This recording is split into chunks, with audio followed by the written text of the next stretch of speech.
On this episode, we continue the fun that is your submittal packet. When we send you to a hospital, let's break down every piece of that. On this episode, we're going to talk about the reference piece. Atlas All Access starts now.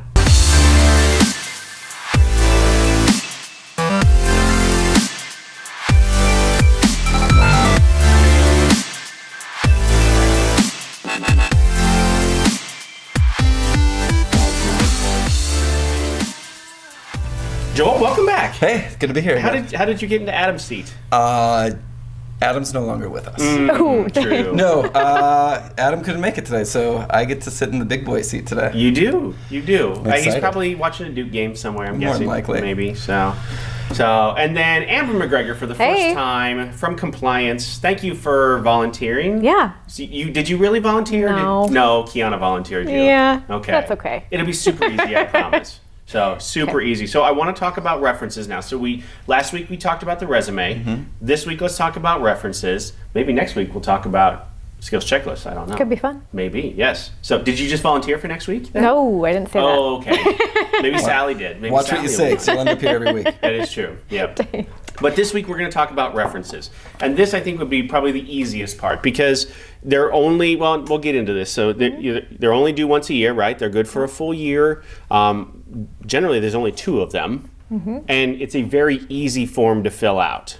So, Amber, let's start with you. Yep. From a Joint Commission standpoint, like what is our policy on references? Yep, so we require 2 references, and the first reference, it needs to be from the most recent employer, so within the last year. Okay. And then that reference is going to expire annually. So every year you're going to need to update at least 1 reference. Okay. And then the second reference on file is good for 3 years. So that reference just needs to be from an employer within the last 3 years. Okay, and this Yeah. goes without saying. Obviously, that employer has to be on your resume, right? I mean, Yes. it has to match. They got to be able Yep. to look and see. Okay, this says St. John's Hospital. Oh Yep. yeah, you were at St. John's 2 years ago. Yep, you got it. Exactly. Okay, but that's your job, right? I mean, you are Yep, we're double checking that and making sure that's all good to go. good to go. Okay. Yep. So then, Joel, let's talk about from the profile standpoint, right? Your resume and cover sheet are probably the 2 biggest pieces for you as you're going through this. Correct. Where do the references play in? Yeah, so a reference, I mean, everybody knows, reference is just to check to make sure your candidate's on the up and up. Mm-hmm. When you have situations where you do have a great nurse, maybe she's extended or he or she is extended a couple of times, you may have it where they've been at the same hospital for the last year. So hopefully they've been good enough that they've made enough contacts that they can say, yes, I have this charge nurse and this manager can give me references. But they are important because whoever I am showing that profile to for their next potential job, they do want to see what their marks were. It really is, it's the hospital's peer-to-peer. Mm-hmm. You know, they want to know what they're looking at and what they should expect out of this candidate. Gotcha. Now, from a compliance standpoint, how often then are we? Because I mean, you're going through even if they have been there for a year, right? Yep. We're always going through and auditing that file to make sure Yep. everything is still there. How often does the reference actually come up? I mean, obviously within a year, Yep. right? How often does it expire? Yeah. How often do they have to redo it? Just once a year. It should be the goal. So as long as you're updating your references with each employer, I would just say each new facility you go to, just grab a reference from there. I mean, that's And okay. then- So you just answered. I Yep. phrased that question poorly, but you answered it. That was. You should be on more. That was actually really good. So I'm just going to ask as vague a question as possible, and then Amber's going to answer it with the correct answer. Reword for you. Yes, absolutely. She's just trying to be polite. Yeah. So okay. So then, from that profile standpoint, how often does a hospital call you back on those references and like going beyond the resume or the cover sheet or the skills checklist? How often does that come up?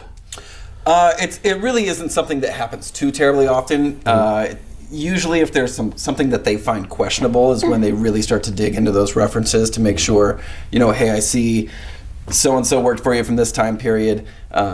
Can you tell me, were they really great at this, or would you say that they were exemplary? And if they get a different answer, then they will come back and say, hey, we talked to the manager, we found this is different. Can you clarify on that? So, and typically if that's the case, it looks poorly on everybody, and chances are you're not getting the job. So it's always best to have honest references. Absolutely. And it's a fairly easy form. Absolutely. What's our policy then from your standpoint on a form from a different company then? Honestly, I think the recruiter puts it onto our form, so I never really see that, to be honest with you. All of our forms are the exact same. Gotcha. Yep. So they're all. And I do know, and if we had a recruiter here, I know that's a big piece of what they do too, is if we get a reference from another company or from someplace else that isn't on our letterhead, it doesn't have our questions on them, Right.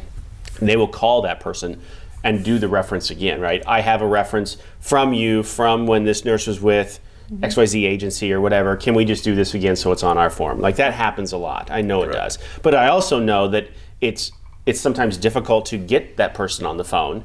And when it's a matter of time, it's take the logo off and let's get it through there. And we'll do ours, but a reference is still a reference. Whether we took it or another reputable company took it, it's still. And I was just going to say that's one of the things that I think can be so frustrating about references. It's the easiest piece of the entire process, but getting a hold of the person that you need to talk to, they're very busy people. So they don't have every second and every time you call, they're not, have all the time in the world to make a reference. Yep. But it is super important. And it's just, sometimes it takes 4 or 5 calls to get to them, and sometimes it takes emailing them and saying, here's all it is. It's 5, 6 questions, very quick. Yeah. So. And how often do you think we get because I know this happens a lot, I can only verify dates of employment?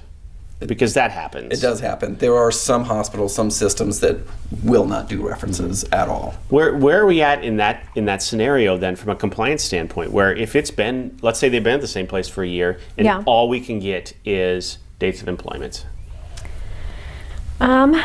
I mean, that's all we can do. So we put it on there. We be as honest as we can that we tried to get this information, and this is all that they're going to verify, and we'll just hope for the best. And then send older references then along with that? Yeah, we usually do. So I think that would probably be sufficient from a client management standpoint too. Most hospitals will accept that, knowing that there are more hospitals refusing to do references. So then from a best practices standpoint, because this is something that Diane talks about all the time, Diane Arnett, Director of Logistics here. Best practices, she loves it. What is the best practice for getting one of those updated? Like, who are you calling first? Are you calling your contact first? Is a recruiter calling your contact? How does that work? Yeah, so when we get into a situation where we do need one updated, typically the nurse is going to provide us with who their manager, charge nurse was, supervisor, whoever they feel most comfortable from obtaining that. Sure. And then usually the recruiter does it. If it's a situation where the recruiter is absolutely unable to, or has something come up, they're sick, they don't have the time for whatever reason, I will absolutely reach out for them and try. That's, it's something, we're a team. We got to make sure that we're all doing the same thing to try to get it completed. And it's perfectly acceptable to take the blank form to the nurse and put it in their hands and say, because you're working right next to them all day long, right? Absolutely. Here, can you please get this done for us, right? I mean, your next submittal is kind of dependent on this. Right. Help us, help you, right? I mean, Correct. I don't think there's ever been a scenario where that hasn't been, like that isn't acceptable. Right. And it's also, sometimes that's the best way, because getting somebody on the phone's not easy, but you're going to see them. All you have to do is have them answer these few questions, sign off on it, send it back. And there you go. And that's it. Yeah. So, and then, my last question is, when is the best when to ask? But I think when to ask is not 2 days after you need it. Right. Right. When you've made 3 or 4 phone calls to the recruiter saying, "Hey, we got to get this updated or whatever," and I'm not gonna be able to get you submitted to the next job. Right. It's 2 weeks in, 4 weeks in, that type of thing. Let's get that in as soon as you Or possibly a scenario can. where they're on the floor and we'd need an updated reference, and without it, we'd have to pull you from the floor. Right. So let's not get into need that. to make sure they're up to date. Yeah, especially with something like this. This would be super easy silly. to do. So yes. So I figured this would probably be one of the easier, shorter ones, just because they are difficult to get, but it is a very short form. It's a very easy form to fill out, on purpose. So, and that the sooner you get them in, the better it is on compliance. Yep. Very So, true. Right. So Amber, thank you so much. Yeah, I really appreciate thank it. you. We'll see you next week for skills You never know. checklists. Maybe. You never know. Maybe. Maybe. See there? See, it wasn't nearly as Fingers bad as she thought. So, and Joel, thank you. I really appreciate it. I do want to talk about skills checklists next week. I think that will kind of round out the that submittal packet. Or I guess we could talk about the cover sheet too.